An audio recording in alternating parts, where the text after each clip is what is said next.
Bike rally আৰু জনসভাৰে ডুমডুমাত নিৰ্বাচনী প্ৰচাৰ লখিমপুৰ লোকসভা সমষ্টিৰ তৃণমূল কংগ্ৰেছৰ প্ৰাৰ্থী ঘনকান্ত চুতীয়াৰ পহিলা বহাগৰ দিনাই শতাধিক মটৰ চাইকেলেৰে এক বিশাল বাইক ৰেলী উলিয়াই ডুমডুমা সমষ্টিত নিৰ্বাচনী ৰণসিঙা বজাই লখিমপুৰ লোকসভা সমষ্টিৰ তৃণমূল কংগ্ৰেছৰ প্ৰাৰ্থী ঘনকান্ত চুতীয়াই স্থানীয় দলীয় কৰ্মী তথা সমৰ্থকে প্ৰাৰ্থীগৰাকীক বাইক ৰেলীৰে প্ৰচাৰ সভালৈ আদৰি আনে আৰু 2 শতাধিক ৰাইজৰ সন্মুখত প্ৰাৰ্থীগৰাকীয়ে বিজেপি আৰু কংগ্ৰেছ উভয় দলৰ প্ৰাৰ্থীক তীব্ৰ সমালোচনা কৰে।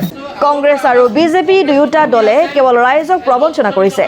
কংগ্ৰেছ দলৰ প্ৰাৰ্থীজন নকংগ্ৰেছী আৰু তেখেতে বিজেপি দলৰে 2 নম্বৰ প্ৰাৰ্থী বুলি মন্তব্য প্ৰকাশ কৰে। লগতে সমষ্টিত বিজেপি আৰু কংগ্ৰেছ দলৰ ষ্টাৰ কেম্পেইনাৰৰ প্ৰচাৰক লৈ প্ৰাৰ্থীগৰাকীয়ে উল্লেখ কৰে যে বিজেপিয়ে যিমানে বিৰোধী নাই বুলি মন্তব্য প্ৰকাশ কৰিলেই বিৰোধীৰ ভয়ত সমষ্টিলৈ নিৰ্বাচনৰ বাবে ষ্টাৰ কেম্পেইনাৰ আনিব লগা হৈছে বুলি উল্লেখ কৰে। লগতে তেওঁ নিৰ্বাচনত জয়ী হোৱাৰ পিছত বৃহৎ নদী বান্ধ 6 জনগোষ্ঠীৰ জনজাতিকৰণ চাহ শ্ৰমিকৰ সমস্যা বানপানী গৰাখহনীয়া ক্ষুদ্ৰ চাহ খেতিয়কৰ সমস্যা সমাধানৰ ক্ষেত্ৰত সংসদত গুৰুত্বপূৰ্ণ ভূমিকা পালন কৰিব বুলি মন্তব্য প্ৰকাশ কৰে। তুংগত উঠিছে আমি একেবাৰে নাও বৈচাৰ পৰা শদিয়ালৈকে কালি আমি শদিয়াত আছিলোঁ, আজি আমি ডুমডুমাত আহিলোঁ, আজি এটা ৰেলী হ'ল।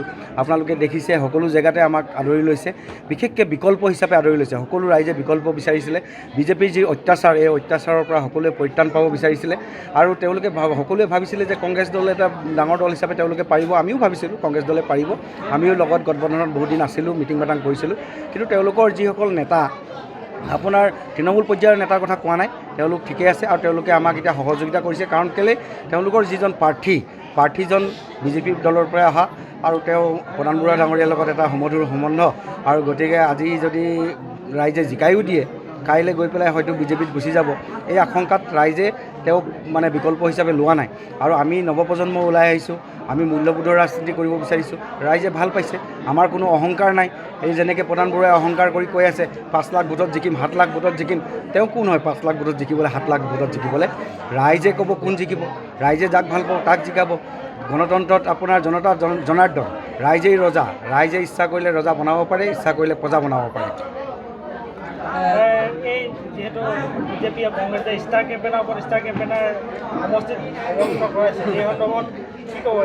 সেইখন আচ্ছা, এই জাষ্ট কেইদিনমানৰ আগত মোক হেৰিত শুনিলোঁ, এটা নিউজ চেনেলত দেখিলোঁ, প্ৰধান বৰুৱা ডাঙৰীয়াই ক'লে যে এইবাৰ দেখোন বিৰোধী মই দেখাই নাই।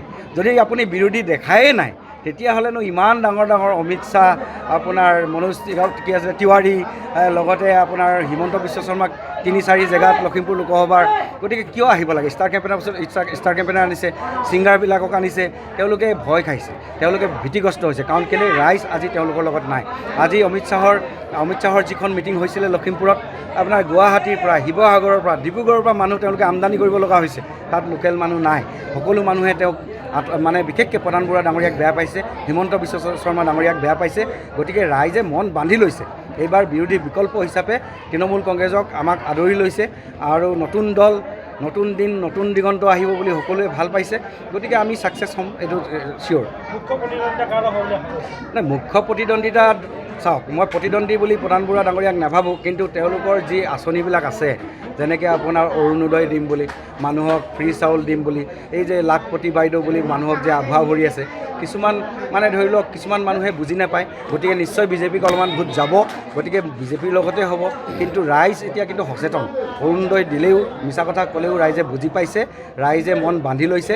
বাকী বিপদবিলাকৰ পৰা আমাক বাচিব লাগে, এই মূল্যবৃদ্ধিৰ পৰা বাচিব লাগে, অত্যাচাৰবিলাকৰ পৰা বাচিব লাগে। আজি আমাৰ গণতন্ত্ৰক বচাব লাগে, দেশক বচাব লাগে, জাতিক বচাব লাগে, মাটিক বচাব লাগে। গতিকে ৰাইজ সচেতন হৈছে। সচেতন হৈ পেলাই ৰাইজে ভাবিছে আমি নৱপ্ৰজন্ম ওলাই আহিছোঁ, গতিকে আমাৰ লগত ৰাইজ আহিছে।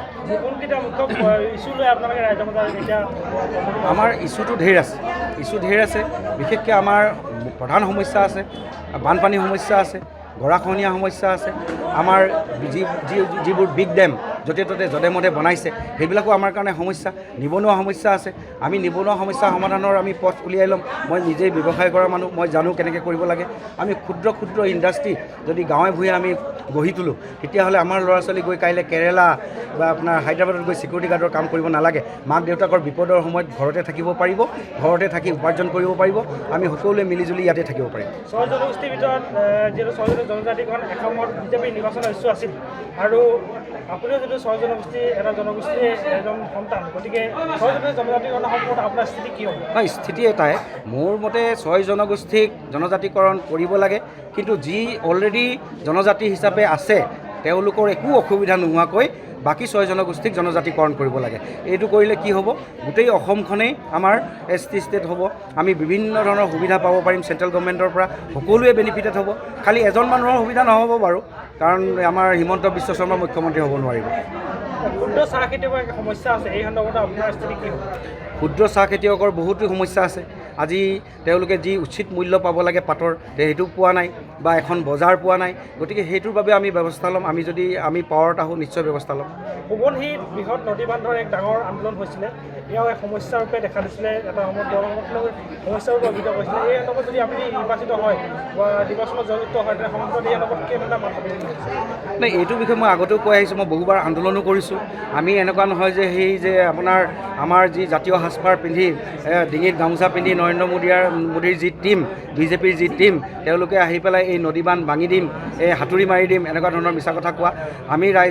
আমি সদায় চৰকাৰক দাবী কৰি আহিছোঁ, যি অলৰেডি সোৱণশিৰি ডেম হৈছে তাৰ যি নামনি অঞ্চলৰ ৰাইজ, তেওঁলোকৰ সুৰক্ষাৰ বাবে ব্যৱস্থা ল'ব লাগে। আৰু তেওঁলোকে নতুনকৈ জীয়াঢলত এটা নদী বান্ধ বনাবৰ কাৰণে তেওঁলোকে চেষ্টা কৰি আছে, মানে পৰিকল্পনা কৰি আছে। আৰু জীয়াঢল নদী এনেকুৱা এখন নদী, তাত আপুনি এখন দলং দিবৰ কাৰণে দিগদাৰ, এখন দলং আপুনি এফালে দিয়ক, অহাবাৰ বেলেগ জেগাত ভাঙি লৈ যায়। গতিকে তেনেকুৱা ধৰণৰ কাম আমি কেতিয়াও হ'ব নিদিওঁ, আৰু আমি সদায় প্ৰতিবাদ কৰি যাম, সাংসদৰ বাহিৰে ভিতৰে সদায় মাত মাতি যাম। News desk report, SK news plus.